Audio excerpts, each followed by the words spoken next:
When Republicans flipped the U.S. House of Representatives in the 2022 midterms, they obtained only a small single-digit majority, not the 30-seat or 40-seat majority that GOP strategists were hoping for.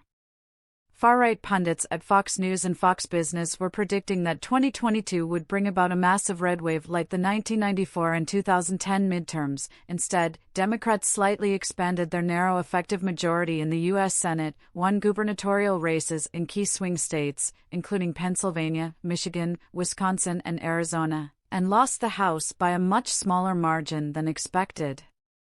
If Democrats are able to win back the House in 2024, which remains to be seen, they won't need to flip 20 or 30 seats in order to do it.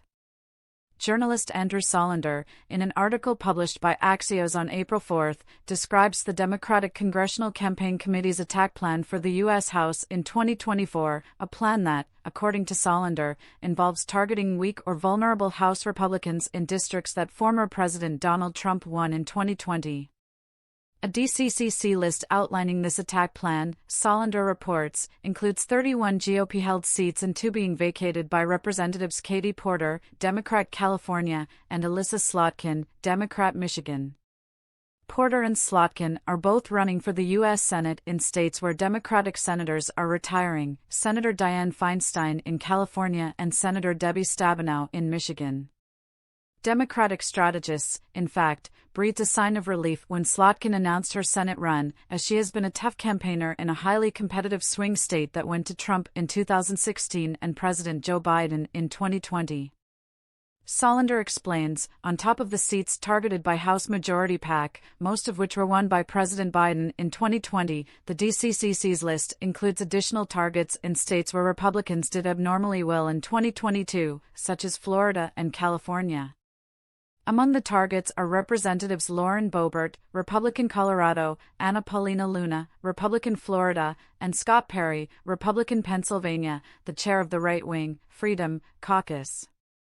All 3 participated in the right-wing revolt during the Speaker election in January.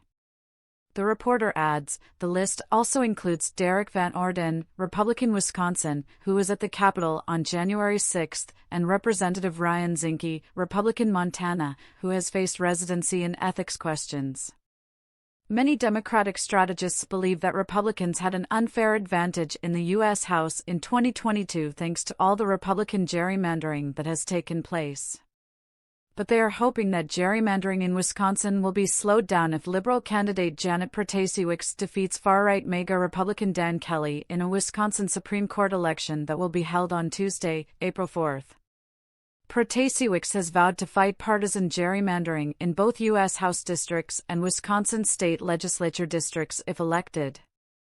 Democrats view Representative Brian Stiles, Republican Wisconsin district as an opportunity, Solander notes. It was formerly represented by House Speaker Paul Ryan and narrowly won by Trump in 2020.